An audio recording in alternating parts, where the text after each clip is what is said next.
কি দিয়ে ভাত খাইতেছো?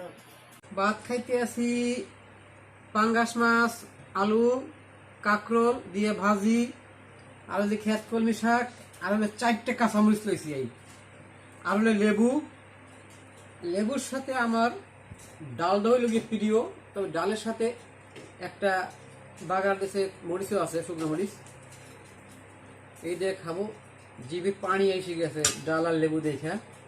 তো এগুলো গিয়ে মরিচ।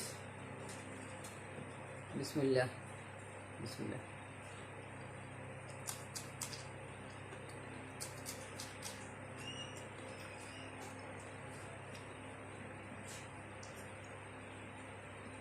কাঁচামরিচ সেই স্বাদ তো অনেক স্বাদ, খুব মজা লাগে।